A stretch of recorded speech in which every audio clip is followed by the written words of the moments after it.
নমস্কার। পরশুরামের আজকের পর্বের রিভিউ নিয়ে বাংলা সিরিয়াল সমাচার তোমাদের সামনে এসে গেছে। তো আজকের পর্বের রিভিউতে যেটা দেখা যাচ্ছে যে এই সত্যজিৎ মুখার্জি আর কর্ণ চ্যাটার্জি এদেরকে তো রিফিউজি মার্কেটের আনা সস্তার পাঞ্জাবি পায়জামা পরানো হয়েছে। তারা বেশ পরেও ফেলেছে, কি আর করবে, কোর্ট কেস থেকে বাঁচতে হবে। তো তো এবার যাচ্ছে পিকোকে স্কুলে দিতে। আর তটিনী বলে দিচ্ছে ওর বাংলা ইউনিট টেস্টটা কেমন হয়েছে একটু শুনে নেবে আর ওর বাংলা পড়ার দায়িত্বটা নেবে। তখন বলছে কি বাংলা আমি? বলে হ্যাঁ, পড়াতে হবে। বলছে ঠিক আছে ঠিক আছে, সব পড়াবো সব পড়াবো। কর্ণ চ্যাটার্জি বলছে না না, আমি যাবো না, আমি লহরী চ্যাটার্জিকে ফেস করতে পারবো না, ও আমাকে পিঞ্চ করবে। পড়াশোনা বলছে আরে না না, কিচ্ছু করবে না কিচ্ছু করবে না, দুদিন বাদে স্কুলে একটা প্রোগ্রাম আছে, তো যান যান যান বলে জোর করে ওদেরকে মেয়েকে নিয়ে স্কুলে পাঠিয়ে দেয়। আর এদিকে এবার নন্দিনীর সাথে কথা বলছে তটিনী। তো নন্দিনী বলছে ওরা বেরিয়েছে? বলে হ্যাঁ বেরিয়ে গেছে, রিফিউজি মার্কেট থেকে আনা পাঞ্জাবি পায়জামা পরে বেরিয়েছে। বলছে জানিস তো দিদি, লোকে ভালো মানে দাম দেখে আর আমি ভালোবাসা দেখি। নন্দিনীও হাসছে। তো এই বলে ফোনটা রেখে দেয়। এদিকে আবার রিক্সাতে করে স্কুলে নিয়ে যাচ্ছে পিকোকে, দুই দাদু মিলে। তো এবার ইয়ে বলছে, কর্ণ বলছে, বলে না হাতি কাদায় পড়লে চামচিকেতেও লাথি মারে, এভাবে বলছে। তখন তটিনীর মেয়ে বলছে হাতি, তার মানে তুমি নিজেকে হাতি বললে? বলছে এই চুপ, কি বলছিস তুই? তখন বলছে যে হ্যাঁ, দেখো তুমি নিজেকে হাতি বললে বলতে পারো, কিন্তু আমার বাবাকে তুমি মানে আমার পাকে তুমি কিন্তু চামচিকে একদম বলবে না। বলছে এই তুই চুপ কর, তুই বেশি বকবক করবি না একদম।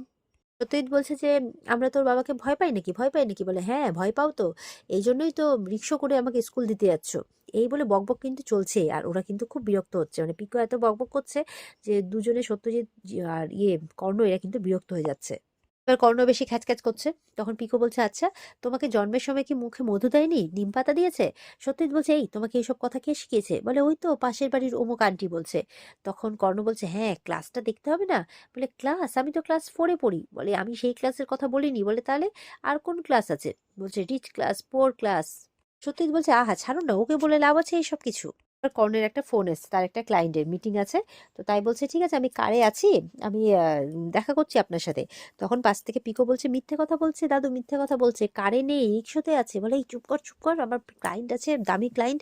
বলে তখন ফোনটা নিয়ে বলছে আরে না না, এই দাদুর মিথ্যে কথা বলছে, এভাবে বলছে। তখন কর্ণ বলছে আচ্ছা আচ্ছা, আমি আপনার সাথে পরে কথা বলছি বলে ফোনটা কেটে দেয়। তো খুব বিরক্ত করছে পিকো, পিকো এত বক করছে ওদের আর ভালো লাগছে না। পিকো বলছে আচ্ছা, তুমি সবসময় দাঁত কিরকির করছো কেন, তোমার কি কৃমি হয়েছে নাকি? বলে what you mean by that কৃমি? বলছে, কর্ণ বলছে, তখন বলছে না, আমার যখন দাঁত কিরকির করে না তখন মা বাবা আমাকে মানে ডাক্তার বলে আমার কৃমি হয়েছে, তখন মা বাবা আমাকে কৃমির ওষুধ খাইয়ে দেয়, তাই বলছে। তো তোমাকেও খেতে হবে। তো এই সারাটা রাস্তা বক বক শুনতে শুনতে ওদের একদম কান ঝালাপালা হয়ে গেছে। এবার ওরা স্কুলে পৌঁছেছে। এবার রিক্সার ভাড়া হয়েছে 20 টাকা আর কর্ণ চ্যাটার্জি দিচ্ছে 500 টাকার নোট। কর্ণ বলছে আমার কাছে চেঞ্জ নেই রাখুন। বলে সামান্য টাকাও নেই দেখছি, মুখে বড় বড় বাতেলা। রিক্সাওয়ালা বলছে থাক থাক, আমি বৌদিমণির কাছ থেকে নিয়ে নেবো। বলে কে বৌদিমণি? বলে কেন, পিকোর মা। এই বলে বলছে হ্যাঁ, টাকা দেওয়ার ক্ষমতা নেই, মুখে বড় বড় ডায়লগ।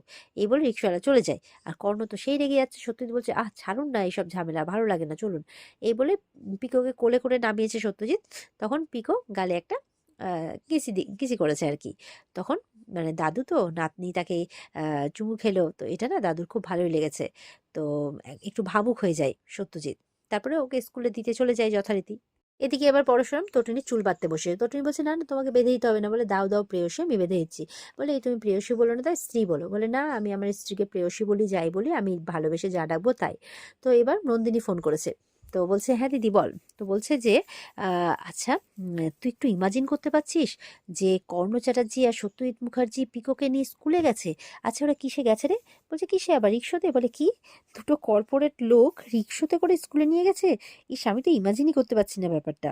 কি দারুণ ব্যাপার না, তাই বলছে। বলে দুই বোনে খুব হাসাহাসি করছে। তখন তটিনী বলছে এরই নাম শিবপ্রসাদ গাঙ্গুলি, বাঘে গরুতে একই ঘাটে জল খায়। এবার নন্দিনী কিন্তু বলছে যে আচ্ছা ওদের দুজনের হাতে, বিশেষ করে কর্ণ চ্যাটার্জি লোকটা একদম সুবিধের নয়, ওদের হাতে পিকোকে ছেড়ে দেওয়াটা কি ঠিক হলো? তখন পরশুরাম বলছে চিন্তার কোনো কারণ নেই, কারণ 4জন স্পেশাল অফিসার ওদের দিকে সবসময় নজর রাখছে। বলে কি? বলে হ্যাঁ, কারণ প্রমাণ লোপাটের চেষ্টা হতে পারে, যে কোনো সময় হামলা হতে পারে। বলছে কি বলছো? বলে হ্যাঁ, হয়তো কর্ণ চ্যাটার্জির কোনো লোক পিকোর উপরে হামলা করবে, কারণ পিকোর উপরে যে কোনো মুহূর্তে হামলা হতে পারে। আর তা না হলে ওই দুজন যেহেতু প্রমাণ, কর্ণ চ্যাটার্জি আর সত্যজিৎ মুখার্জি, এদের উপরে হামলা হতে পারে, বিজিত লাহিড়ীর লোক করতে পারে। সেই জন্য 4জন স্পেশাল শুটার যারা, তারা সবসময় তাদের উপরে নজর রাখছে। তাছাড়া আমি তো আছি পরশুরাম। ঠিক তখনই কিন্তু জিৎ মুখার্জি চলে আসে, এসে ফোনটা নিয়ে নেয় নন্দিনীর কাছ থেকে, বলছে কার সাথে কথা বলছিস, তটিনীর সাথে? এই বলে জিৎ মুখার্জি কথা বলছে, হ্যালো, আমি জিৎ মুখার্জি বলছি। তখন পরশুরাম ফোনটা তটিনীকে দিয়ে দেয়। মুখার্জি তো ফোন করে বলছে, কি পেয়েছিস তোরা, আমাদেরকে গিনিপিগ পেয়েছিস, আমাদের উপরে এক্সপেরিমেন্ট করছিস? এদিকে নন্দিনী আমাদের উপর ছড়ি ঘোরাচ্ছে, কোমরে দড়ি পরিয়ে কোর্টে নিয়ে যাচ্ছে, প্রেস মিডিয়া সবার সামনে আমাদের ক্রিমিনাল প্রমাণ করার চেষ্টা চলছে। বলে প্রমাণ করার কি আছে, তোমরা তো ক্রিমিনাল। তখন জিৎ মুখার্জি চিৎকার করছে তটিনীর উপর। তটিনী বলছে চিৎকার করো না, নাহলে পরের বারের কোর্ট কেসে কিন্তু তোমার নামটাও থাকবে, এমন পানিশমেন্ট হবে যে দীর্ঘদিন তোমাদের জেল খাটতে হবে। বলে ইয়ে করছিস, ধমকি দিচ্ছিস নিজের বাবা কাকাকে? বলে বাবা কাকা নিজের, কি বলছো?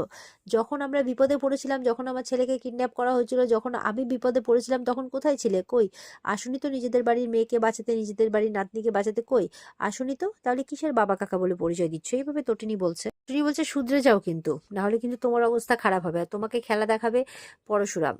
নন্দিনী মুখার্জি তো কোর্টের ভেতরে যা করার করবে, আর বাইরে কিন্তু পরশুরাম থাকবে। বলছে তুই জানিস এই র্যাকেটটা রুট কোথায়, কি কি হতে পারে তুই জানিস, চালাচ্ছে এটা তুই জানিস? জিৎ মুখার্জি বলছে কেউ বাঁচবি না, তুই পরশুরাম কেউ না। বলে বাঁচবে, পরশুরাম বলছে বাঁচবে, সবাই বাঁচবে, আর বাঁচাবে এই অফিসার পরশুরাম, তাই বলছে। পরশুরাম বলছে আপনি বিজিত লাহিড়ীকে মিট করতে যাচ্ছেন তো? তখন জিৎ মুখার্জি বলছে তুমি কি করে জানলে? বলে জানি জানি, আমি সব জানি, আপনার উপরে নজর রাখা হচ্ছে তো, তো সাবধানে থাকবেন। বলছে সামনেই কিন্তু কেসের মানে কোর্টের কেসের ডেটটা আছে, সাবধানে থাকবেন, তাই বলছে। এবার পরশুরাম ফোনটা রেখে দেয়। তটিনী বলছে ওখানে পিকোকে কভার করা হচ্ছে? বলে হ্যাঁ। পরশুরাম বলছে আমি বিশ্বাস করি না, কর্ণ চ্যাটার্জিকে আমি বিশ্বাস করি না। এদিকে সত্যজিৎ আর কর্ণ তো স্কুলে গিয়ে পৌঁছেছে, লহরী তো হাঁ হয়ে তাকিয়ে আছে তাদের দিকে, আর কর্ণ তো মুখ লুকোচ্ছে রুমাল দিয়ে, কি করবে বুঝে পাচ্ছে না। তখন সত্যজিৎ বলছে ওদের ইউনিট টেস্টের খাতাগুলো? বলে হ্যাঁ। তখন খাতাগুলো দেয়, বলছে ও এবার ইউনিট টেস্টে কম নাম্বার পেয়েছে, আপনি একটু বাংলাটা পড়াবেন। তটিনীও বলছিল, বলে বাংলা আমি? বলে হ্যাঁ পড়াবেন, দাদু তো পড়াবেন। আর কর্ণকে বলছে রুমালটা নামান মুখ থেকে। বলে না না, আমি ফেস করতে পারবো না, এখানে সবাই আছে, কি ভাববে এই পোশাকে আমাকে? বলে না না, ভাববে যে আপনি শুধরে গেছেন, আপনি রুমালটা নামিয়ে নিন, কোনো লজ্জার কিচ্ছু নেই। এই বলে রুমালটা নামাই কর্ণ। তখন লহরী বলছে এতদিনে আমার মনে হচ্ছে যে আম, মানে লহরী চ্যাটার্জির হাজবেন্ড তার সামনে দাঁড়িয়ে আছে। তখন কর্ণ বলছে পিঞ্চ করছো আমাকে, এই অবস্থার সুযোগ নিচ্ছ? বলে না, একদমই না। লহরী বলছে আমার ছেলেটাকেও যদি শুধরোতে পারতো তাহলে খুব ভালো হতো। তখন পিকো বলছে হবে তো, শুধরোবে তো, চিন্তা নেই, আমার মাম্মি পাপা সবাইকে শুধরে দেবে। এবার কর্ণ চিৎকার করলে তখন লহরী বলছে আস্তে কথা বলুন। তখন পিকো বলছে না, ওনার দাঁত কিরমির করছে, ওনার কৃমি হচ্ছে, ওনার ট্যাবলেট লাগবে। বলে কৃমি? বলে হ্যাঁ, ডক্টর আমাকেও একটা ট্যাবলেট দিয়েছিল, তো ওনারও ট্যাবলেট লাগবে, ওনার কৃমি হয়েছে, তাই তো এরকম দাঁত কিরমির করছেন। তো এটা শুনে তো লহরী হাসছে, আর কর্ণ খুব রেগে যাচ্ছে। কর্ণ পিককে কিছু বলতে গেলে তখন লহরী বলছে না, বাচ্চাদের মিথ্যে কথা শেখাবেন না, নিজের ছেলেটাকে মিথ্যে শিখিয়ে মানে বলতে শিখিয়ে শিখিয়ে তো শেষ করে ফেলেছেন, পরবর্তী প্রজন্মকে দয়া করে মিথ্যে কথা বলা শেখাবেন না। কর্ণ বলছে এই চুপ করে, তো অনেক জ্ঞান দিয়েছো। আর সত্যজিৎকে বলছে হয়ে গেছে আপনার, চলুন এবার এখান থেকে। এবার লহরী বলছে দাঁড়ান 1 মিনিট, আমাকে সত্যজিৎকে আর কি সিলেবাসটা বুঝিয়ে দেবে, যে আমাকে ওনাকে সিলেবাসটা ভালো করে বুঝিয়ে দিতে দিন। তখন বলছে আপনি লীলা মজুমদারকে চেনেন? কর্ণ বলছে হ্যাঁ, আমার সিনিয়র অ্যাকাউন্টেন্ট, তাই বলছে। এটা শুনে তো লহরী আবার হাসছে। লহরী বলছে আমি লেখিকা লীলা মজুমদারের কথা বলছি। তখন তো কর্ণ কি করবে, আবার রুমাল দিয়ে মুখ ঢাকছে, কি করবে বুঝে পাচ্ছে না। তারপর বলছে অবনীন্দ্রনাথ ঠাকুর। কর্ণ আবার হা, কি বলছে রে বাবা? বলে আরে বাবা, অন্তত রবি ঠাকুরের নামটা তো শুনেছেন? লহরী বলছে, বলে হ্যাঁ হ্যাঁ, ওটা শুনেছি। লহরী বলছে ওনার একটা ভালো কবিতা আছে, তো সেটা বাচ্চাটাকে ভালো করে পড়াতে হবে, তাই বলছে। তিনি বলছে না, মানে এসব তো কবে পড়া, সেই জন্য আসলে। তখন তটিনী ফোন করেছে লহরীকে, ফোন করে বলছে পিকো পৌঁছেছে? বলে হ্যাঁ পৌঁছে গেছে, আর আপনার কথা মতো আমি আপনার বাবাকে ওকে বাংলা পড়ানোর কথাও বলে দিয়েছি। তবে কর্ণ চ্যাটার্জি তো লীলা মজুমদারকে চিনতেই পারেনি, বলছে কোন অ্যাকাউন্টেন্ট, তাই বলছে। এটা শুনে তো তটিনী যথারীতি অবাক হয়, হাসছে। সত্যই তার কর্ণ আর কি কি বলবে কিছু বুঝে পাচ্ছে না, লজ্জা পাচ্ছে। আর এখানে কিন্তু আজকের পর্ব শেষ হয়ে যায়। তো এই ছিল আজকের পর্বের রিভিউ। ভালো লেগে থাকলে পর্বকে লাইক কমেন্ট করে জানাতে ভুলবে না, আর আমাদের সাথে জুড়তে চ্যানেলকে সাবস্ক্রাইব করতে ভুলবে না। দেখা হচ্ছে তোমাদের সাথে আগামীকালকে। সবাই খুব ভালো থাকবে। আজকের মতো পর্ব এই পর্যন্তই। বিস্তারিত দেখতে অবশ্যই স্টার জলসার পর্দায় চোখ রাখবে। টাটা।